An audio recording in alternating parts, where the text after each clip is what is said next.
Saya ingin Abang Prof bisa menjelaskan lebih jauh tentang keutamaan berkurban dalam perspektif ibadah, kemudian secara ekonomi dan sosial. Dari pengertian kurban itu sendiri, kita bisa melihat ternyata benar adanya bahwa binatang ternak yang disembelih ini wasilah seorang hamba untuk membuktikan ketaatannya kepada Tuhannya. Penyembelihan hewan ternak ini dalam kajian ekonominya justru ini sangat membuka peluang untuk kemudian meningkatkan perekonomian masyarakat.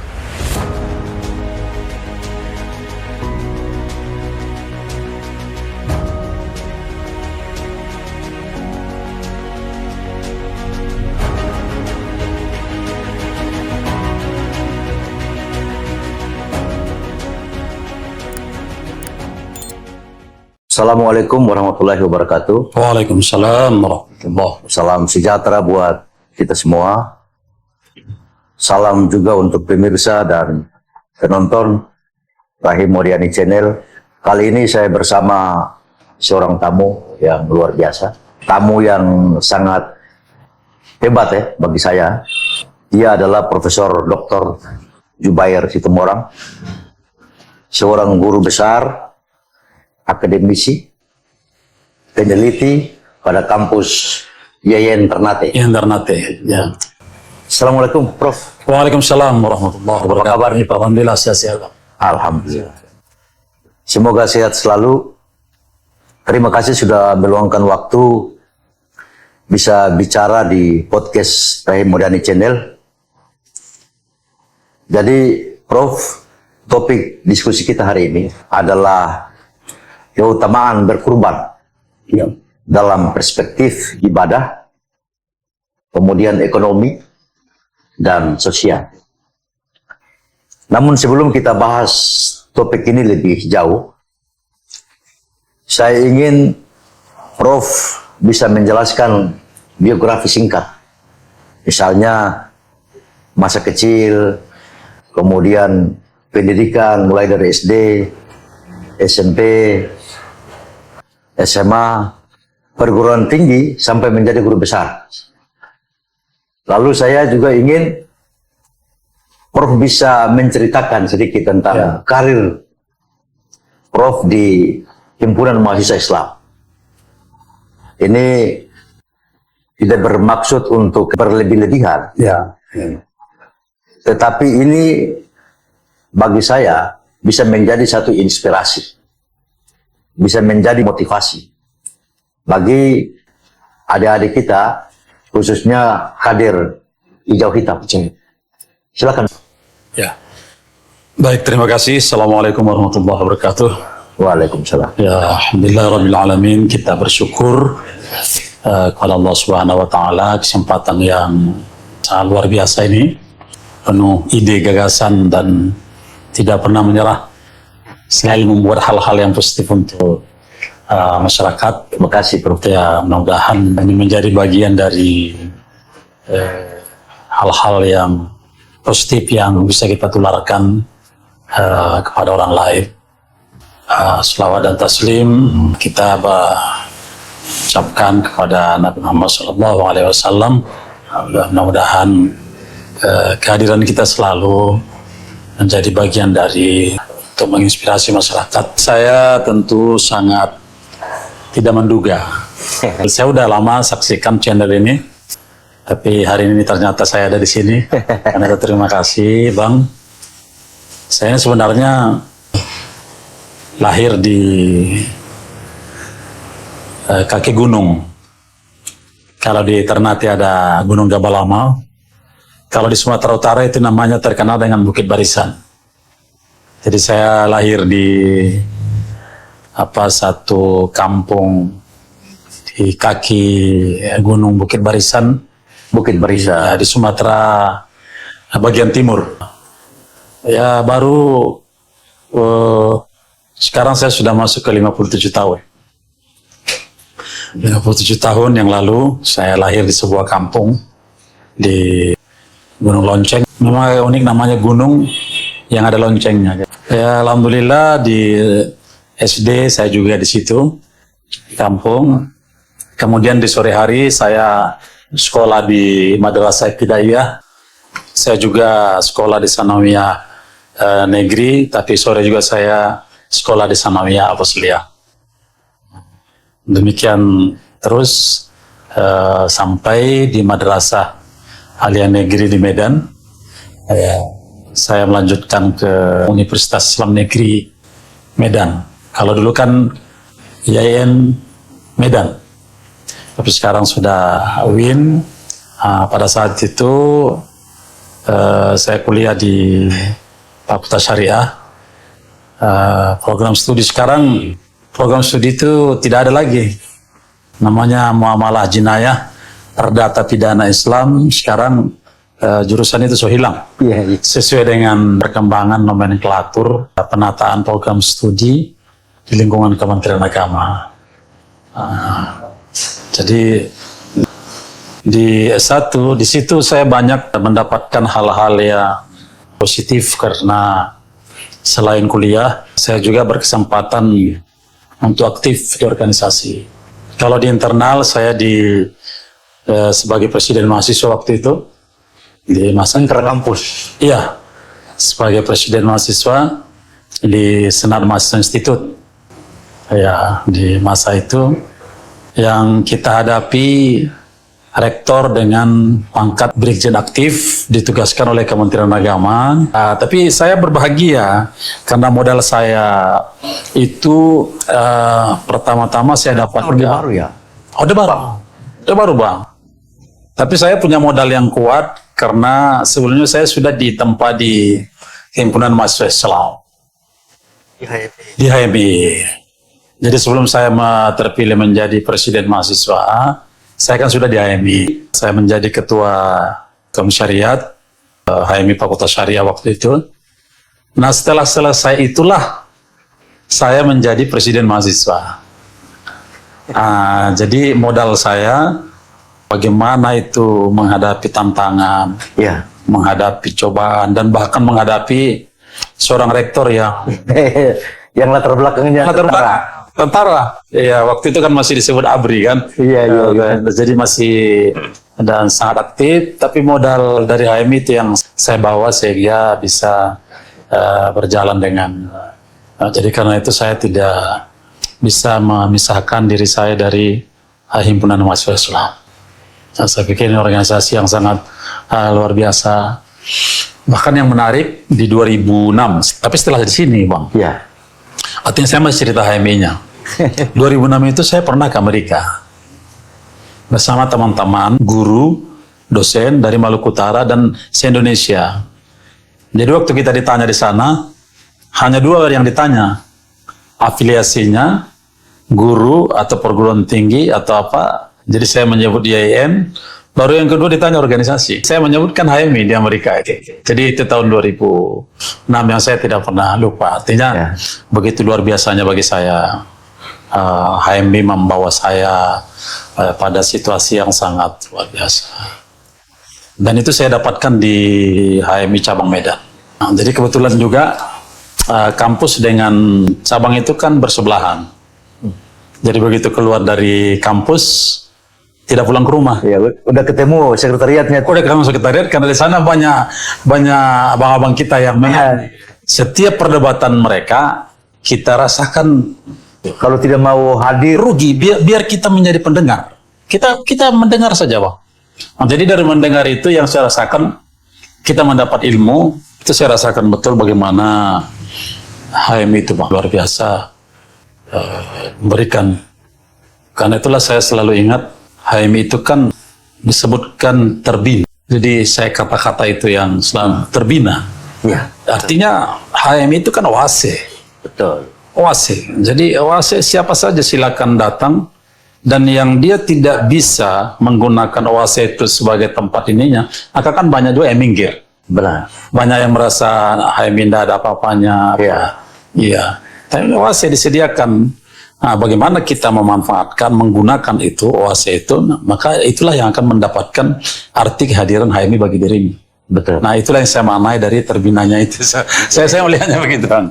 Dan itu juga yang membuktikan, ya, biar saya aktivis di ekstra maupun di intra. Selama kuliah itu, Bang, saya dapat 3 beasiswa. Masya Allah. Jadi waktu itu, jadi saya tidak lagi dibiayai oleh orang tua. Ya. Tidak lagi. Semasa kuliah saya itu saya sepenuhnya mandiri karena saya mendapatkan 3 beasiswa. Ya. Secara- Karena relasinya itu sudah terbentuk, Bang. sudah terbentuk. Melalui HMI ini ya. Dan ilmu itu saya dapatkan di HMI. Masya Allah. Bagaimana berinteraksi, berkomunikasi. Ya, jadi kita diajari, Ya. kalau sana kan abang-abang, kita silakan. Ya. Abang-abang kita, bagaimana mereka mengajari kita. Ya. Ya, walaupun terkadang mereka bentak. Iya. tapi itu passion yang kemudian ternyata baru kita tahu, oh rupanya, oh iya ini bagian dari mendidik adik-adik. Apalagi kalau masih LK1, Bang ya. Oh, di kelas 1 itu kita pokoknya tidak, kita menjadi orang yang rasanya tidak ada apa-apanya. Tapi ternyata dengan berbagai macam tipologi abang-abang kita selama LK1, rupanya sedikit banyaknya saya baru menyadari, Bang, setelah selesai LK1 bahwa tipe-tipe itu masuk ke saya. Baru kemudian saya ingat, oh abang ini kalau menghadapi begini, Iya. ini yang dia kasih tahu. Iya. Oh, kalau ada masalah ini umpamanya di kampus, ini dia, itulah resep yang saya pakai ketika berhadapan dengan rektor yang berikjen. Iya, iya. Tanpa ada konflik, Bang. Saya tidak pernah konflik dengan rektor. Jadi Iya. Presiden BEM, Saya presiden belum, putranya itu rektornya itu rektor yang berikjen, Angkatan Darat itu. berikjen dan berikjen aktif. Aktif. Masih aktif. Jadi tidak pernah konflik, malah beliau selalu memberikan ruang ke mahasiswa. Karena modal tadi, karena lebih banyak saya menyampaikan ide, gagasan, saya ajak komunikasi, dan itu saya dapatkan di. Jadi rata-rata memang produk HMI ya kualitasnya tidak diragukan lah. Nah, disitulah Bang Ya. saya. Jadi itu juga lah dialektika diskusi yang rutin di cabang. Kita lihat abang-abang. Itu juga lah kemudian yang memotivasi saya lanjut S2. Waktu itu saya sebenarnya teman-teman ngajak tidak usah lanjut kuliah, langsung saja ini Bang masuk di apa itu Bang, kan kalau masa itu partai-partai politik itu kan banyak organisasi-organisasi sayap. Iya, iya. Jadi kita aktivis itu agak terbuka begitu, Iya, iya. langsung masuk tanpa harus melalui. Iya. Teman-teman sebagian pilih itu. Alhamdulillah lanjut sekolah, saya lanjut di Pasar Sarjana di Winaraniri. Di mana Banda ya? Aceh, Banda Aceh Bang. Banda Aceh. Ya, Nangro Aceh Darussalam sekarang kan. Iya, iya. Ya, silam. Dan alhamdulillah Bang gitu. Jadi karena kita memang bertarung, alhamdulillah saya dapat beasiswa full. Waktu S2 itu. Jadi saya juga tidak pernah lagi minta ke orang tua yang Jadi waktu S1 itu jurusannya syariah. syariah. S2 syariah juga. S2 saya syariah, S3 syariah juga. S3 syariah. Berarti linear ya. Ya, saya linear. Cuman penyebutannya yang berbeda. Kalau di S2 itu dia berlebih umum, apa namanya Islamic Studies. Lalu nanti kita ambil konsentrasi kita pada saat penulisan tesis dan disertasi. Begitu. Abang, saya juga dapat informasi, abang ini udah dikukuhkan menjadi guru besar. Ya. Mungkin abang bisa ceritakan sedikit. Jadi sebenarnya saya menjadi guru besar itu pada saat orang pesimis tidak mungkin menjadi guru besar. Ya, jadi pada saat itu saya ajak teman-teman, kita ajak diskusi lah. Karena memang belum ada guru besarnya. Waktu itu ada satu guru besar, beliau pensiun tahun ini. Hanya dialah tempat teman saya diskusi. Dia ini. Dia di sini. Hanya beliau tempat teman saya diskusi. Dan bagaimana mekanisme menjadi guru besar itu di kampus belum diketahui secara ini. Ya, tapi saya pikir ya karena kita kan diajarkan Bang satu prinsip. Saya yakin betul itu. Yakin usaha sampai. Yakin usaha sampai itu selalu saya maknai ini kan intisarinya diambil dari Al-Quran. Benar. Saya yakin betul diambil dari Al-Quran. NDP ya, Bang, ya? Iya. Kan disebutkan di situ, kalau kita lihat itu Bang, manjada fina lanahdiyannahum subulana. Siapa yang bersungguh-sungguh di jalanku kata Allah, lanahdiyannahum subulana. Ini kan sama dengan yakin kamu akan usahamu, pasti kau sampai kepada tujuan. Nah, itu selalu Bang yang saya hubungkan itu, bahwa ini pasti diambil dari Al-Quran, walaupun mungkin tidak disebutkan secara eksplisit tentang itu. Nah, itu Bang yang mendorong saya, akhirnya saya terus lengkapi administrasi, awasi sampai yang paling berat itu untuk karya tulis ya. Itu menjadi Jurnal ya? jurnal internasional Bang. Jadi internasional itu disitulah kita menyadari sesungguhnya siapa kita selama ini. Artinya sebagai seorang akademisi, kan kita mengklaim ya. Kita mengklaim diri kita sudah akademisi. Kita sudah membimbing mahasiswa S1, S2. Tapi pada saat artikel kita ditolak Bang. Dan yang paling sedihnya dia bikin di catatan itu merah. Dan itu bahasanya begini, tidak sesuai, tidak relevan, tidak tepat, itu terus. jadi saya bilang, iya selama ini saya sudah merasa bahwa saya itu betul-betul sebagai seorang akademisi, tapi hari ini untuk ke tingkat internasional saya ternyata dinyatakan belum layak. Ya, itu Bang. Jadi udah perbaiki itu yang paling berat, perbaiki. Kemudian kita kirim lagi. Begitu udah kita kirim Bang, itu dan belum tentu dia terima. Disuruh lagi kita antri. Itu yang paling berat. Masa-masa menjadi guru besar itu saya rasakan yang paling berat itu adalah karya tulis yang internasional itu ya. Jadi, tapi waktu itu terakhir saya tetap optimis. Ya. Saya suka politik. Ya. Tapi syariah itu kan mendekati ke politik. Iya. Ya. Hukum ya. Ya hukum. Tapi saya soal moral. Moral kan, etik kan, value di situ. Jadi saya kan meneliti tentang masyarakat Muslim tradisional. Itu yang saya ajukan, khususnya di Kesultanan Ternate. Ya. Ya, jadi perilaku politiknya. Itu yang saya kaji waktu itu. Jadi saya optimis, walaupun ditolak akhirnya saya perbaiki karena temanya sesungguhnya menarik bagi mereka.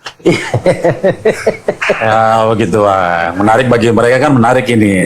Bagaimana ini kok Kesultanan Ternate kok ada berpolitik? Begitu. Akhirnya alhamdulillah itu terima. Nah, Juli 2021 SK keluar Bang. Saya ingat itu saya menunggu itu 1 tahun 7 bulan. SK tentang guru besar itu? Guru besar. Saya kan di fikih siasah. Jadi fikih siasah itu kan politik Islam. Iya. Ya, saya di situ. Dan alhamdulillah sampai sekarang udah hampir 3 tahun. Baik Bang Prof, atas penjelasan terkait dengan jenjang karir di akademik, kemudian biografi singkat, mulai dari SD sampai seterusnya. Kita kembali ke topik kita Bang. Ya.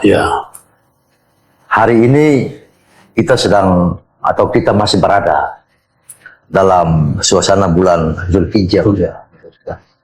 1446 Hijriah, 2025 Masehi.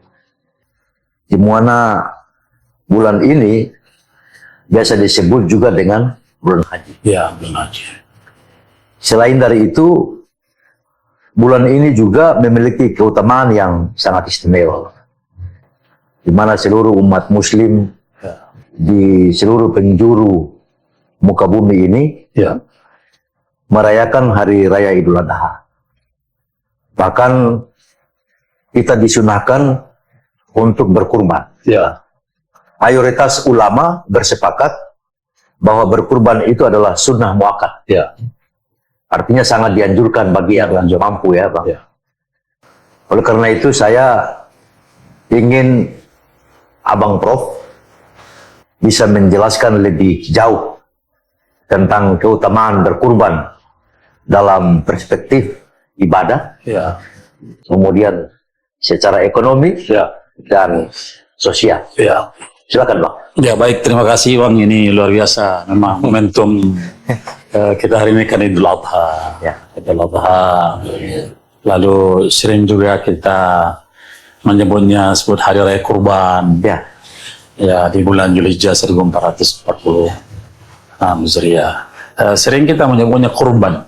ya, Kan gitu, kurban. ya, ya Bang. Kita ketahui atau sebagian mungkin memahami ya, kurban itu berarti hanya ya sudah memotong Menyembelih hewan. menyembelih hewan, selesai. Apa itu? Hewan kurban. Ya, Tapi sesungguhnya kurban itu sendiri memilih makna yang luar biasa.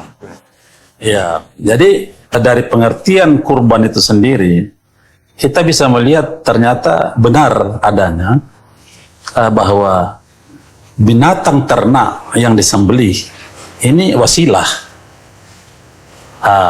Wasilah seorang hamba untuk membuktikan ketaatannya kepada Tuhannya. ya, Kan gitu Bang? ya, Karena kalau kita lihat kurban, itu kan pengertian kurban, kurbah, kuroba, kerabat. Nanti ke sana Bang. ya, Jadi dia masuk ke sana. Nah ini berarti kalau kita bicara kurbah, kita bicara koroba, kita bicara kerabat. Ini berarti kan orang yang kerabat itu kan orang yang ada di sekitar kita. sekitar kita ya. Berarti kita memiliki kedekatan yang luar biasa. Maka kurban atau kurbah ini adalah dalam rangka untuk meniadakan jarak antara kita, hambanya, dengan Tuhan. Melalui perantaraan hewan ternak yang disembelih ini. Ya, Pertama dulu Bang, Ya. kita melihatnya. Nah, jadi itu semata-mata untuk bagaimana kita biar dekat. Nah, kenapa dia disebutkan sebagai sunnah muakkadah atau sunnah muakkad? Artinya memang ada amal-amal lain juga yang bisa mendekatkan diri kita kepada Tuhan.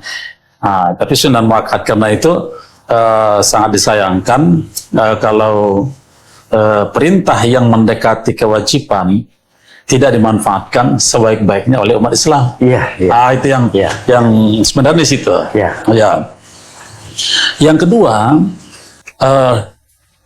kalau kita bicara kurban, kita nggak bisa melepaskan kisah heroik, ya, kisah yang sangat monumental, ya, kisah yang penuh dengan sedih, ya, dan lain sebagainya, yaitu adalah keluarga Nabi Ibrahim alaihissalam dan istrinya Siti Hajar dan anaknya Ismail. Di tiga sosok ini sangat luar biasa. Nabi Ibrahim alaihissalam itu nabi dan rasul, bahkan Allah memanggilnya Khalilullah.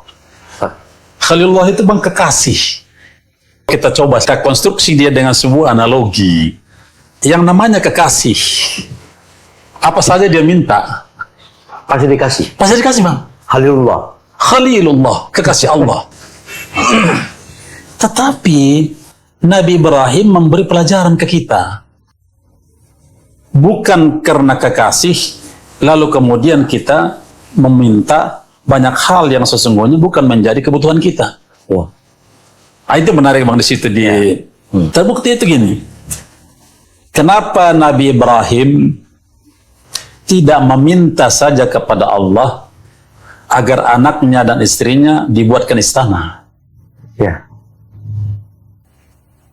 Iya. ya, Kenapa Nabi Ibrahim tidak meminta disediakan saja pengawal, ya, dayang-dayang, fasilitas, atau yang kita istilahkan sekarang sarana prasarana yang infrastruktur yang betul-betul memfasilitasi istri atau keluarga seorang kekasih Allah. dikasih Allah ya.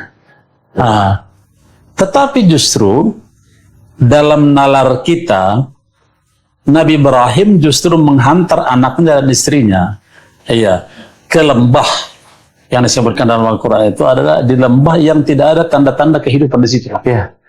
serba tandus. Sama tandus, Bang. Ini Tidak yang ada air, tidak ada makan. tidak ada, Bang. Tidak ada. Iya. Nah, karena itulah sampai Siti Hajar bertanya. Ini yang menarik dari seorang istri. Saya itu yang selalu jawab. Istri bertanya begini. Saya bilang luar biasa memang seorang suami. Karena itulah disebutkan di dalam Al-Quran kan ar-rijalu qawwamuna 'alan nisa itu. Bahwa laki-laki itu adalah satu sisi ditafsirkan pemimpin, satu sisi ditafsirkan dia harus bersama istrinya menghadapi kehidupan secara bersama-sama. Anak khawam. Iya. Itu yang menarik. Iya. Nah, istrinya tanya, ini yang menarik, dia mengambil pelajaran banyak di situ. Wahai Ibrahim, apakah ini perintah Tuhanmu? Wahai Ibrahim, apakah ini perintah Allah? Nabi Ibrahim tidak menoleh sama sekali. Karena dia sudah siap. Siti Hajar bertanya. Bertanya. Karena Siti Hajar, Nabi Ibrahim kan udah pamit, mau berdakwah. Iya. Dan dia ditinggalkan tidak bekal apa-apa. Masya Allah. Karena itulah Siti Hajar bertanya. Sampai pertanyaan yang ketiga, baru Nabi Ibrahim menjawab, iya. Kalimat singkat, tidak ada bilang bahasa istilah, tidak ada bilang, ya kalau bahasa kita di sini apa itu Bang? Saya ngomong sabar Iya. sabar sudah, ini pasti ada dia pe. Iya. Nabi Ibrahim tidak ada bilang begitu, sabar ya, sabar ini. Kasih harapan. Tidak ada harapan. Dia hanya menyatakan begitu ditanya, ini perintah Allah. Iya. Nabi Ibrahim, kekasih Allah. Ya Al-Quran disebut Khalilullah. Kekasih. Biasanya apapun yang diminta oleh kekasih pasti dipenuhi. Yang mengasihinya. Iya. Iya. Tetapi pada saat Nabi Ibrahim disebutkan sebagai kekasih Allah, justru Nabi Ibrahim membawa keluarganya. Iya. Ke tempat yang bukan dihuni oleh umat manusia. Tapi di sebuah lembah yang disebutkan yang sangat gersang, tidak ada tanda-tanda kehidupan dan lain sebagainya. Nabi Ibrahim meninggalkan istrinya di situ. Bersama anak yang masih kecil. Iya. Lalu kemudian begitu Nabi Ibrahim mau meninggalkan anak dan istrinya, di lembah tidak ada orang sama sekali, dan tidak meninggalkan bekal apapun. Ya. Nah, ini nanti yang menarik, tidak meninggalkan bekal apapun. Bekal ini termasuk makanan. Ya, tidak meninggalkan bekal. Tinggal nanti kita lihat, bekal apa yang ditinggalkan Nabi Ibrahim, kan begitu ini Pak. Ya. Bekal apa yang ditinggalkan Nabi Ibrahim, sehingga Siti Hajar bertahan. Iya.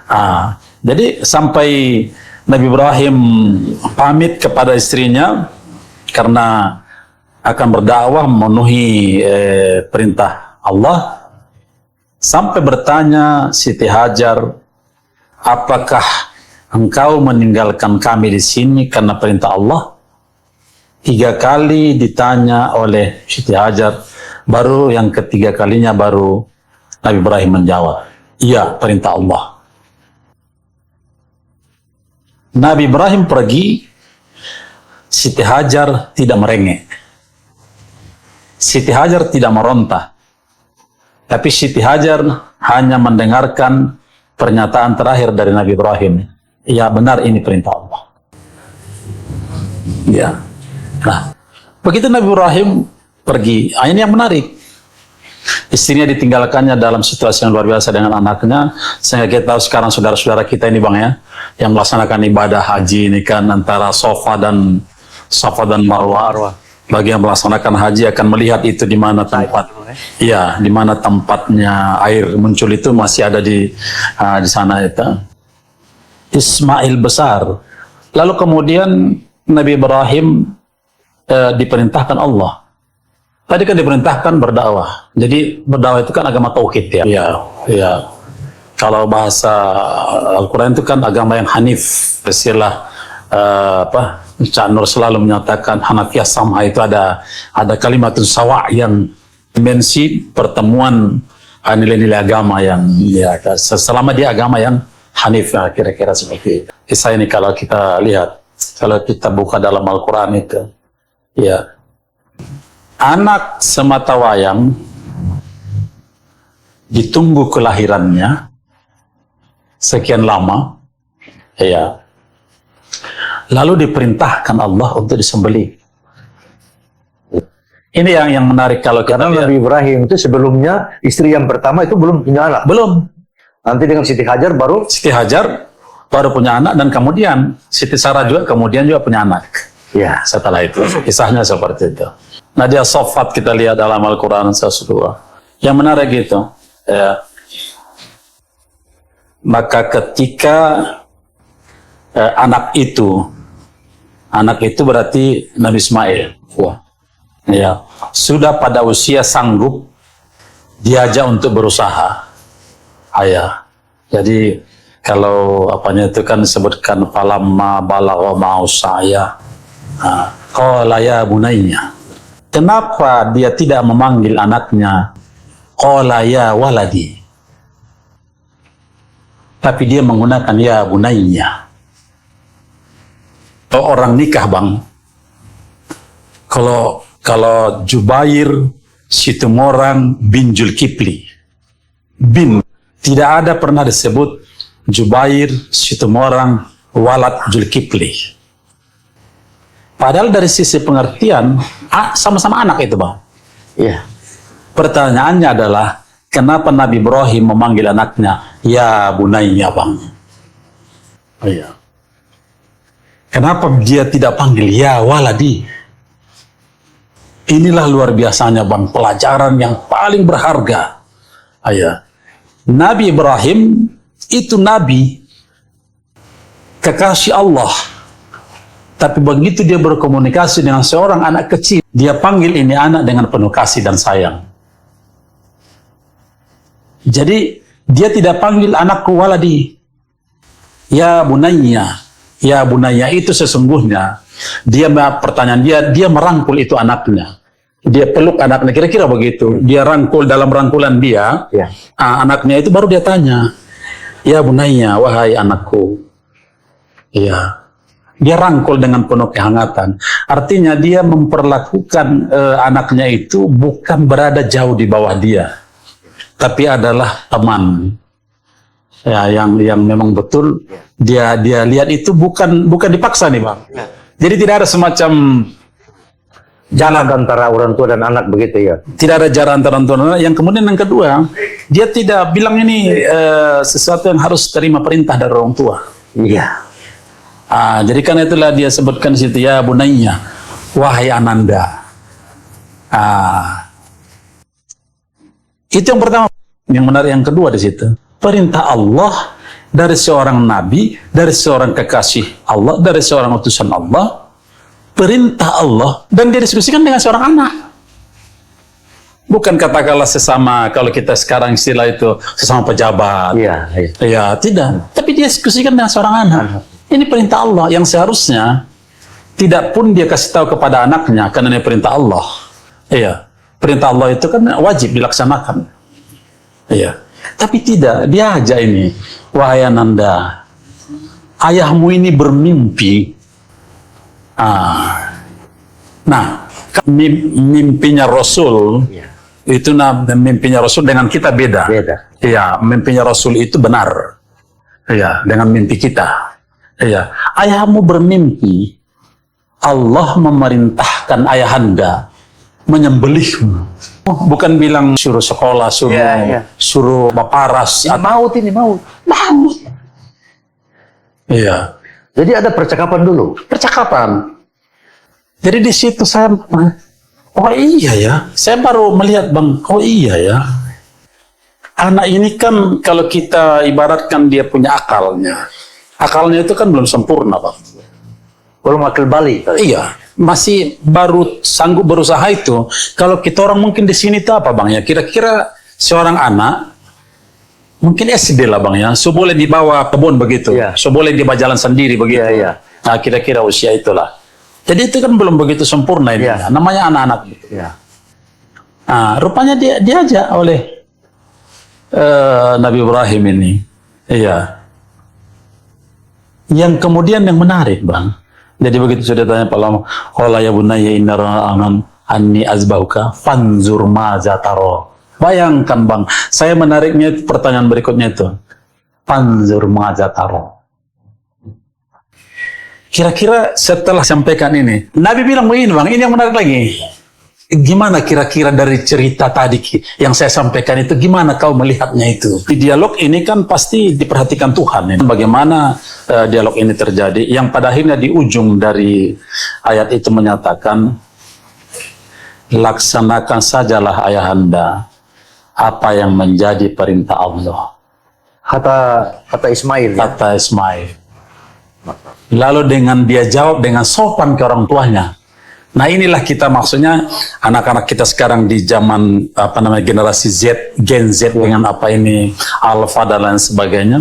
Terkadang kan karena orang tuanya tidak berpendidikan, tidak ini dia merasa punya pendidikan, bicara juga sudah melampaui baik kepada orang tua, ke guru, ke mana. Dia jawab begini justru itu menarik, Bang. Saya suka ayat itu, Allah. Satajiduni insyaallah. Iya, laksanakanlah wahai ayahanda, niscaya engkau akan mendapatiku. Dia meyakinkan ayahnya, insya Allah termasuk dalam kelompok orang-orang yang sabar. Rupanya tempaan ayahandanya meninggalkan dia bersama ibunya di tempat yang gersang tadi. Karakternya terbangun. Ya. Jadi karakter itu terbangun bukan dengan kemewahan dia, tidak. Nah ini Bang yang saya maksudkan kalau kita bicara kurban tadi tidak akan bisa dilewatkan dari kisah Nabi Ibrahim, Ismail dan Siti Hajar itu. Yang kedua kalau kita lihat di dalam Al-Quran, apakah kurban itu sudah menjadi tradisi, Bang? Yang membedakan adalah agama-agama yang dianut pada saat itu di sekitar Jazirah itu persembahan. Persembahan. Nah, karena itulah Allah memberikan perintah, memberi penegasan di mana bedanya, distingsinya di mana. Distingsinya artinya apa yang sudah dilakukan zaman-zaman sebelumnya kan di dalam Al-Quran tidak serta-merta dihapus, Bang. Tapi dia didekonstruksi, dikonstruksi dan direkonstruksi ulang. Gitu, Bang, prinsip di dalam Al-Quran itu kan begitu. Iya. Karena itu kalau kita lihat di Al-Kautsar itu, Bang. Iya, singkat itu ayat. Inna a'toinakal kautsar. Khusus di ayat 2 itu yang menjadi kata kunci, Bang. Fasholli lirabbi kawanhar. Disebutkan di situ, sholatlah engkau untuk Tuhanmu dan juga berkorban untuk Tuhan. Kalau sebelumnya tidak. Jadi sebelumnya orang sembahyang menyembah sembahan pada saat itu. Dan kemudian juga mereka mempersembahkan juga bukan untuk Tuhan. Tapi mereka meyakini itu. Jadi ditegaskan di situ bahwa sholatlah engkau untuk Tuhanmu dan berkorbanlah engkau juga untuk Tuhan. Itu Bang yang sangat luar biasa bagaimana itu posisi hewan ternak tadi. Lalu ada pertanyaan, Allah menyuruh menyembelih hewan ternak. Berarti Allah berkepentingan dengan itu? Tidak. Iya. Menyatakan darah dan daging hewan yang kalian sembelih tidak sampai kepada Tuhanmu. Karena yang dinanti Tuhanmu bukan itu sebenarnya. Ini wasilah, Bang. Wasilah. Ada sesungguhnya di ujungnya itu. Ya. Yang mau dilihat adalah ketakwaanmu kepada Tuhan. Apakah engkau mau menyembelihnya seperti Nabi Ibrahim tadi, Bang? Anak, Bang. Anak, Bang, diperintah disembelih. Apakah Anda mau berkorban? Mau nggak berkorban? Nabi Ibrahim anak yang harus ini. Ini kita tidak. Dan berkorban itu bukan untukku, Bukan untuk. tapi untuk Iya. tadi Itu tadi Bang. Jadi kerabat tadi. semua yang di luar Tuhan kan tidak berkepentingan dengan itu. Iya. Daging dan darah itu bukan. Dimau, kata saya nggak butuh dengan itu. Bukan itu. Tapi yang aku mau lihat, ya, bagaimana sesungguhnya kesadaran spiritualitas kalian. Iya. Karena kata Tuhan Bang, banyak kepura-puraan di kalangan umat manusia. Jadi kalau turun azab itu karena kepura-puraan. Itu Allah yang bilang itu. Iya. Allah yang bilang kan begini, Allah bilang begini Bang. Ya, kalaulah penduduk satu negeri, negara atau kampung, ya, amanu kata Allah, la fatahna alaihim barakatin minas samai wal ardh. Ya. Tapi Allah bilang di lanjutan ayatnya, walakin kazzabu. Tuhan tahu lagi. Walakin kazzabu. Iya, tapi orang-orang yang itu tadi, kecenderungannya di antara mereka itu ada juga yang tukang mengkoyak. Ya. Khazanahum bima kanu yaksibun. Jadi kata Allah, ya sudah, kan bukan saya yang berbohong, kira-kira begitu. Mana yang berbohong? Ya. Nah karena itu, bohongmu itu kau ambil akibatnya. Jadi berkorban ini kalau mengikuti kisah Nabi Ibrahim dan Nabi Ismail tadi, itu berarti kan dia masuk dalam ibadah. Ibadah. Lalu kemudian darah dan daging itu bukan untukku, Bukan untuk tapi untuk kerabat. Itu berarti ekonomi, sosialnya ada. sosialnya. Jadi nilai-nilai sosial tadi, tetangga yang tidak bisa makan daging karena ekonominya lemah. Dengan pengorbanan itu, insya Allah kerabat tetangga itu bisa menikmati. Kira-kira begitu Bang ya? Iya.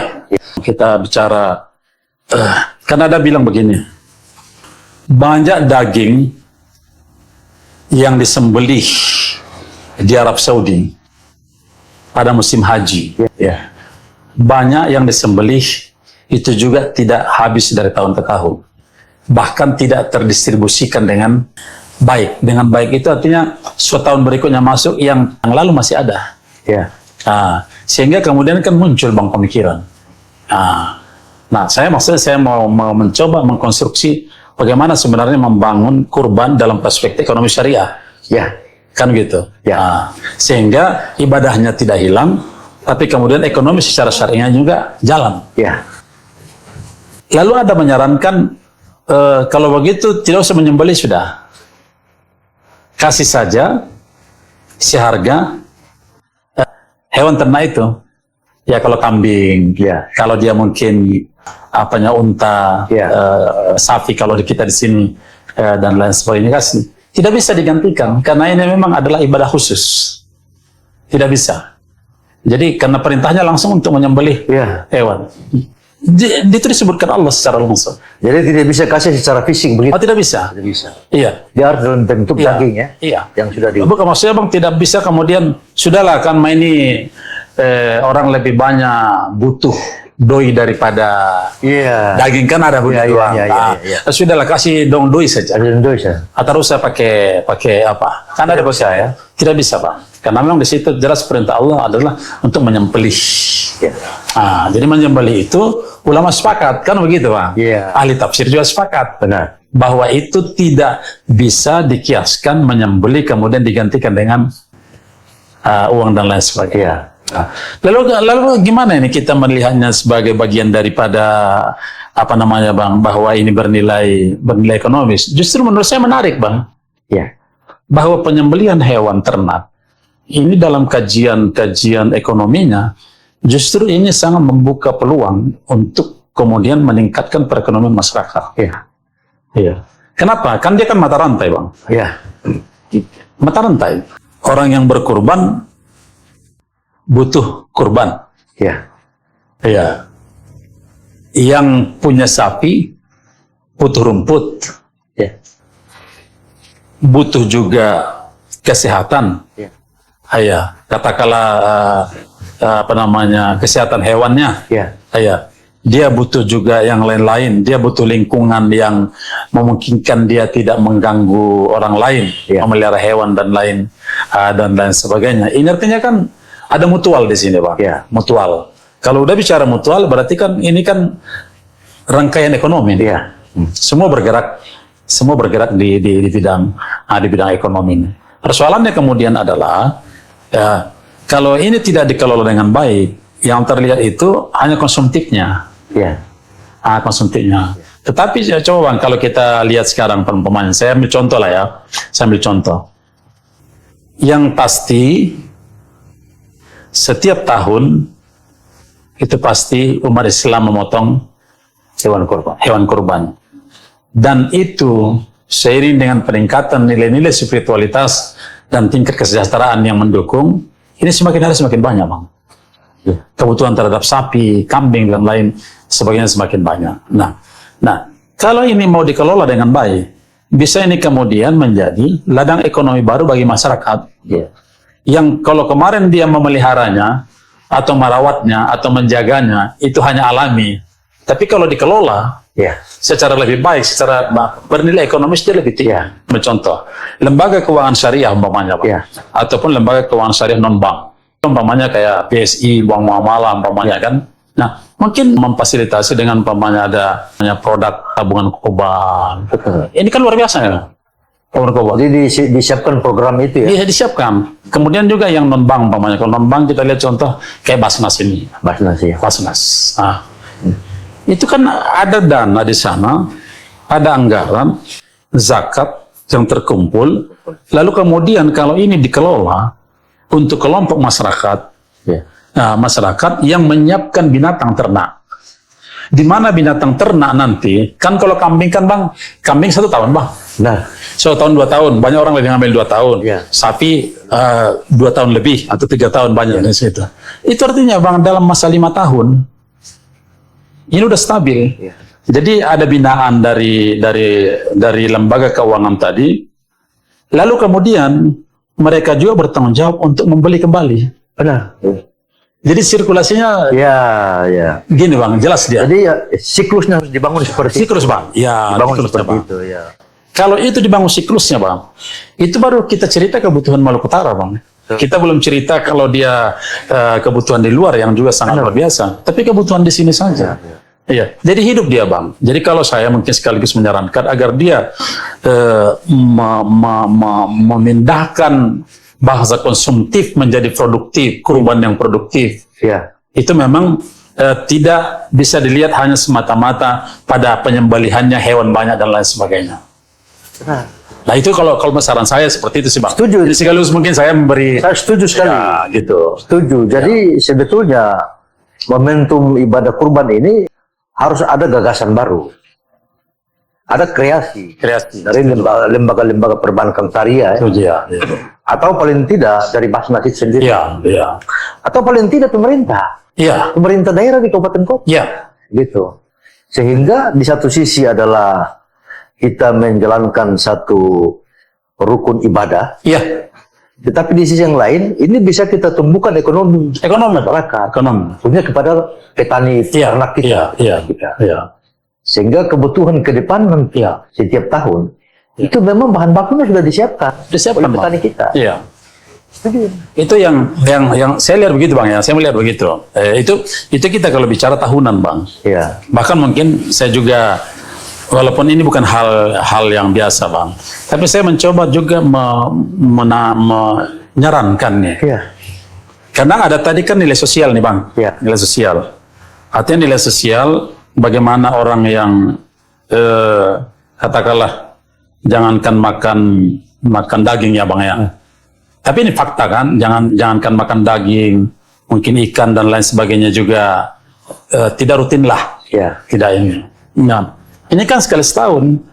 Bahkan saya lebih maju ke sana Bang. Ada namanya di masjid itu semacam koperasi kurban. Karena gini Bang, di Ternate ini pengurus itu hampir dia tahu kalau itu jamaah tetapnya. Hampir dihafal. Maka begitu si A tidak ada, dia tanya. Iya. Karena memang sudah menjadi jamaah tetapnya. Iya. Nah, kalau Bang dibentuk koperasi kurban, Bang, 90% Bang, jamaah itu insya Allah akan bisa berkurban. Iya. Dia pasti tahu jamaahnya itu ya. Tahu Bang, ini kan masjid-masjid ini udah tahu itu, bahwa memang ini jamaah tetapnya. Ya. Ada jamaah yang musiman, hari Jumat saja. Tapi dia yang 5 waktu itu dia sudah tahu. Nah, dibentuk koperasinya, sehingga 90% jamaah di setiap masjid itu sudah berkurban. Kita bayangkan Bang, bagaimana nilai ekonomisnya dapat, nilai ibadahnya juga dapat, nilai sosialnya juga bisa dapat Bang. Melalui masjid, diajak masyarakat. Sekaligus mempraktekkan Bang, ada salah. Koperasi ini kan ajaran agama ini Bang. Syirkah Tauniyah namanya Bang. Saling tolong menolong melalui koperasi. Kalau ini dibentuk Bang di masjid-masjid, saya yakin sapi dan kambing dan lain sebagainya yang tadi yang dibina itu, itu akan tumbuh cepat Bang. Istilahnya tidak akan ada yang antri terlalu lama sapi yang dipelihara, karena memang akan sudah ditunggu. Pasarnya jelas. Pasar jelas Bang. Nilai sosial itu sudah jelas lah. Katakanlah Bang seperti 3 hari ini ya Bang. 3 hari ini. Ya, saya yakin seperti Ternate kan, Maluku Utara pada umumnya kan, kita kan luar biasa Bang tingkat, apa istilahnya Bang, inflasi ya. Jadi kalau masyarakat semua bilang rutin untuk makan daging itu tidak mungkin. Nah inilah momentumnya. Jadi momentumnya ada yang berkurban. Kalau dibilang kan gitu, sepertiga untuk dia, kan sepertiga istilahnya Bang ya. Sepertiga untuk dia, sepertiga untuk fakir miskin, sepertiga untuk tetangga. Kalau mau dibikin pembagian. Jadi saya pikir nilai-nilai ini akan kita hidupkan tengah masyarakat. Baik Bang, panjang sekali Bang Prof tadi menjelaskan tentang topik yang sangat menarik ini. Ini luar biasa. Karena itu sebelum mengakhiri diskusi ini, saya ingin Bang Prof bisa menyampaikan sedikit tentang closing statement terkait dengan ini. Silakan Bang. Saya pikir momentum area haji khususnya kurban ini, bagaimana kita umat Islam, pertama memang menjadikannya sebagai momentum membangun kesadaran dan peningkatan nilai-nilai spiritual. Jadi momentum dia dengan berkurban, dan juga tentu seperti tadi yang disebutkan Allah, sholat dan berkurban. Jadi sholatnya juga dan berkurbannya juga. Yang kemudian yang kedua, bagaimana ke depan agar kurban dalam mata rantai sampai dia menjadi kurban itu dikelola bisa lebih baik dan lebih profesional, sehingga bisa memunculkan sentra-sentra baru perekonomian di kalangan masyarakat yang hari ini mungkin tidak berpenghasilan tetap melalui kelompok-kelompok binaan dalam memelihara kambing, sapi, dan lain sebagainya. Dan itu saya pikir kalau pemerintah juga ikut bersama-sama, saya yakin bisa lebih cepat. Dan yang ketiga, saya pikir nilai-nilai sosial ini harus terus kita rawat Bang. Kenapa? Karena hanya dengan nilai-nilai sosial inilah kita bisa menyingkirkan nilai-nilai kita, rasa mau menang sendiri, bebas sendiri. Nah, saya pikir nilai-nilai sosial lewat solidaritas kita berkurban, kita bagikan kepada sesama. Saya yakin dengan demikian kita akan bisa menjadi umat yang betul-betul menjadi uswah, contoh di dalam kehidupan umat manusia. Tentunya seperti itu Bang harapan saya. Baik, makasih Bang. Baik, terima kasih Prof atas kesediaan waktu bisa berbagi ilmu pengetahuan dan pengalaman di podcast kami. Semoga ini bisa menjadi inspirasi, motivasi, dan pengetahuan bagi kita semua, khususnya pemirsa dan penonton Rahim Odiani Channel. Terima kasih juga kepada sahabat Rahim Odiani Channel yang telah mengikuti dan menonton acara ini mulai dari awal sampai dengan akhir. Terima kasih. Billahi taufiq wal hidayah. Assalamualaikum warahmatullahi wabarakatuh dan salam sejahtera buat kita semua.